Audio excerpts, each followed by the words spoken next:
Sebagai negara superpower, Amerika merupakan salah satu negara dengan kekuatan militernya yang luar biasa kuat.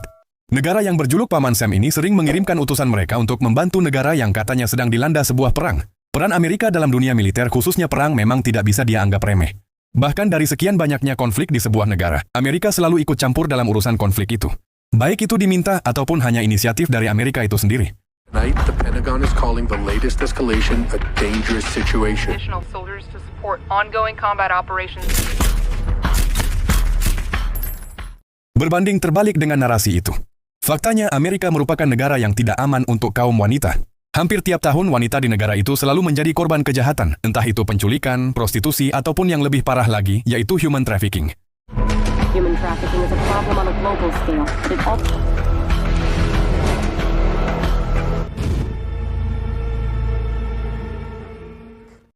Cerita sendiri akan berfokus pada seorang tentara wanita yang bernama Nikki.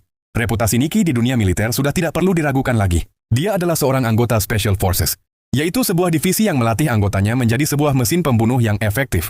Mulai dari pengetahuan titik vital manusia sampai dengan bagaimana menggunakan benda sekitar untuk dijadikan sebagai senjata untuk membunuh. Semua sudah dipelajari dan diberikan pelajaran khusus tentang semua itu. Itulah sebabnya kenapa pasukan Special Forces ini merupakan pasukan yang paling berbahaya yang dimiliki oleh Amerika. Bisa dikatakan seorang Special Forces setara dengan 10 prajurit biasa. How much training I've had in taking a lifetime of experience. Dengan semua reputasi itu ada satu masalah yang dialami oleh Nikki, yaitu hubungannya dengan sang anak. Tugas dan panggilan negara sebagai seorang tentara membuat dirinya harus berjauhan dengan sang buah hati sejak dia kecil. Hubungan itu sendiri semakin renggang manakala sang suami dari Nikki meninggal akibat leukemia. Si anak yang diketahui bernama Chloe ini menyalahkan Nikki atas kematian ayahnya. Terkadang pertengkaran sering terjadi hanya karena sebuah masalah kecil. Chloe yang marah kepada ibunya memutuskan untuk mengurung diri di kamar. Nikki mencoba untuk bersikap tenang dan menunggu suasana membaik dulu. Dia membiarkan Chloe di kamarnya dan berusaha untuk tidak mengganggunya. Namun Nikki mulai khawatir ketika Chloe tidak membalas panggilannya. Nikki kemudian mencoba masuk ke kamar anaknya dengan kunci cadangan yang dia punya. Namun di sana, Nikki dibuat semakin khawatir manakala Chloe tidak berada di kamarnya dan hanya meninggalkan sepucuk surat sebagai pesan karena ingin pergi dari rumahnya.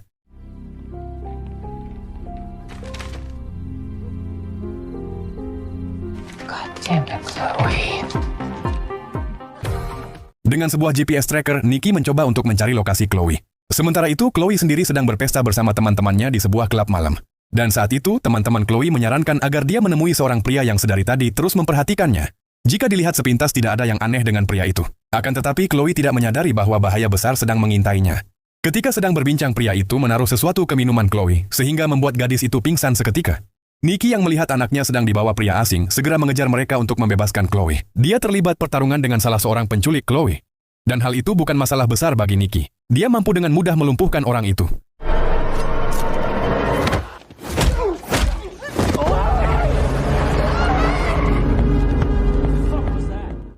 Para penculik itu kemudian bergerak menggunakan sebuah mobil untuk pergi dari sana. Nikki terus memburu mobil itu untuk menyelamatkan Chloe. Apapun akan dia lakukan untuk keselamatan anaknya. Tak peduli situasinya seperti apa, Nikki terus memburu mobil itu dan mampu melumpuhkan kembali salah seorang dari penculik itu dengan menusuk mata orang itu.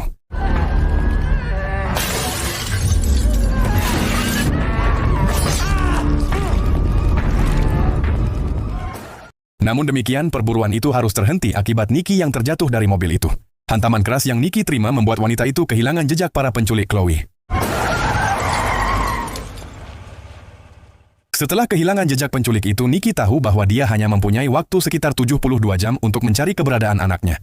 Karena setelah waktu itu berakhir, maka dipastikan bahwa jejaknya akan menghilang selamanya. Untuk itu, Nikki tidak membuang waktu dan melakukan sesuatu yang cukup gila, yaitu mengobrak-abrik sebuah tempat prostitusi, lalu membakarnya dan tak segan-segan untuk membunuh siapapun yang menghalanginya jika diperlukan. Hal itu dia lakukan untuk memancing para penculik itu keluar. And I've already lost so much time.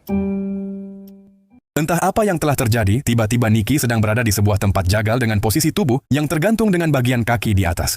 Di sana dia berbincang dengan seseorang, sebut saja namanya si penjagal.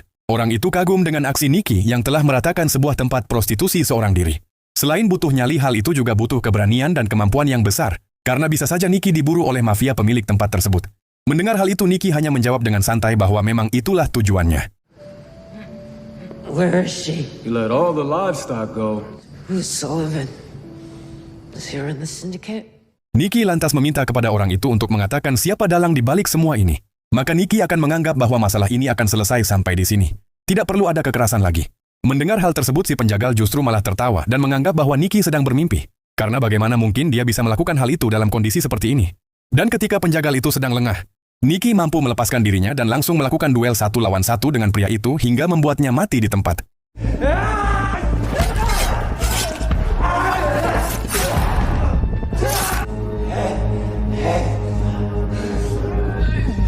I gave you a chance.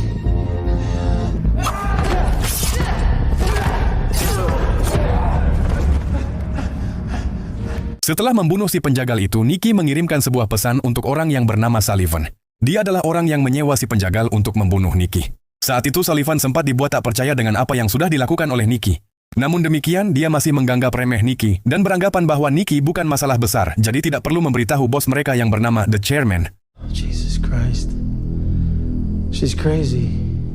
Chairman doesn't even know about the whorehouse yet.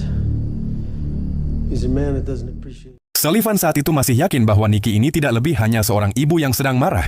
Tidak ada yang perlu ditakutkan dengan hal itu. Tanpa dia tahu bahwa Sullivan telah salah memilih lawan.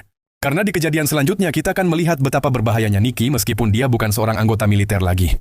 Sementara itu, pihak kepolisian masih dibuat bingung bagaimana seorang wanita bisa meratakan sebuah klub malam yang dijaga oleh puluhan pria bersenjata. Dan lebih dari itu, para polisi semakin dibuat tak percaya bahwa Nikki melakukan hal itu hanya seorang diri.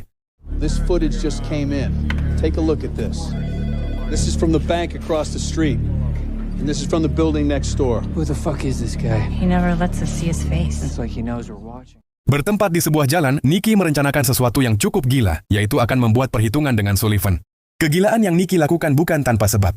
Karena di sana Nikki dengan sengaja menabrakkan mobil yang ditumpangi ke arah kumpulan mobil Sullivan yang sedang berjalan hingga membuat benturan yang cukup keras dan membuat anak buah Sullivan tumbang sebagian.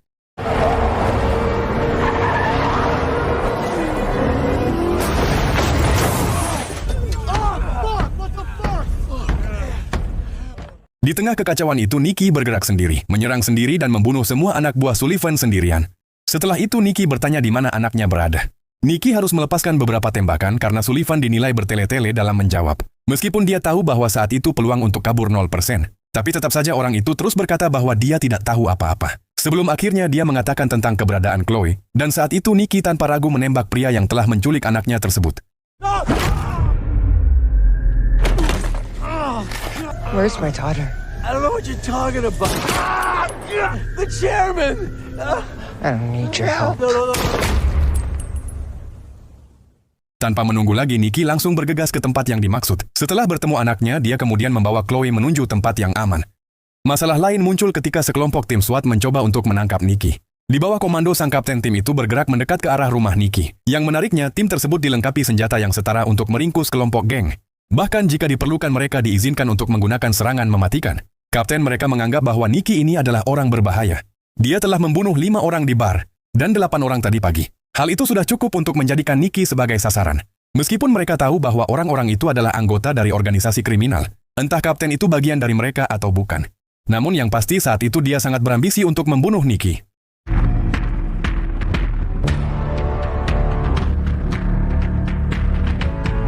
Target is still within the building, sir.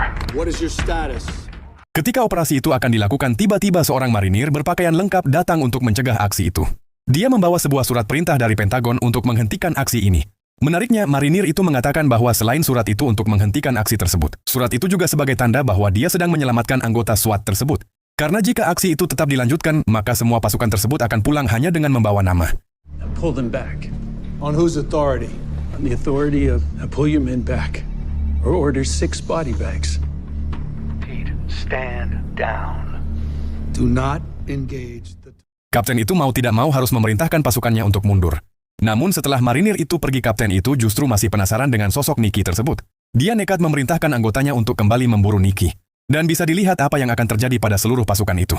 1 orang patah tulang, 1 orang luka di rahang dan sisanya tumbang akibat beberapa pukulan yang mereka terima.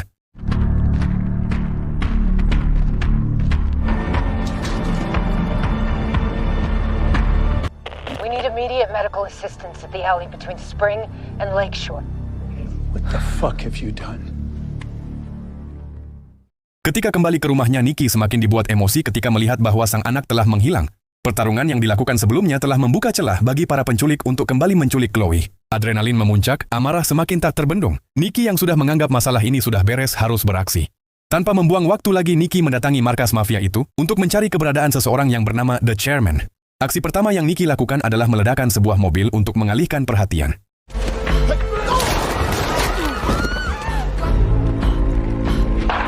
Boom with technology.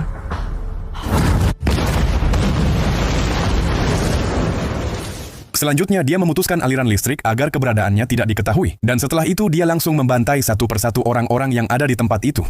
Pertarungan di tempat itu semakin mencekam ketika The Chairman mengirimkan orang-orang terbaik. Tapi perlu diingat bahwa Nikki ini bukan orang sembarangan. Dia adalah mantan anggota Special Forces yang pernah terjun langsung untuk menghadapi ancaman-ancaman yang lebih mengerikan daripada mereka. Nikki sempat kewalahan ketika seseorang menyergapnya dari belakang. Dengan jeratan tali yang mengikat lehernya, Nikki hampir saja mati. Tapi saat situasi seperti itu, insting pembunuhnya mulai muncul. Nikki menggigit telinga orang itu hingga putus. Kemudian langsung membunuhnya tanpa ampun.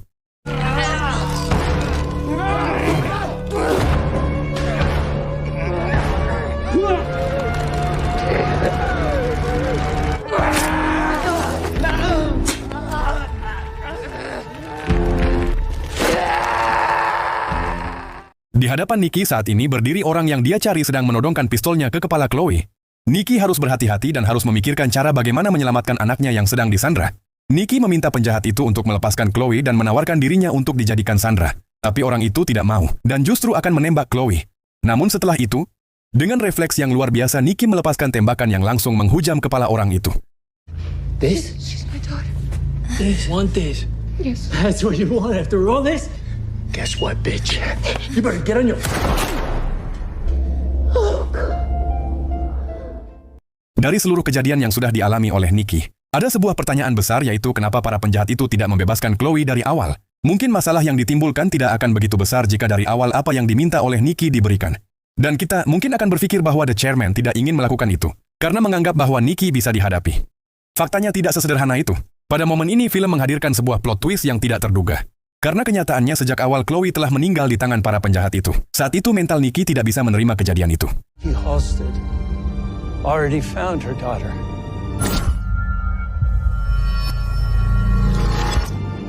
Chloe was already dead.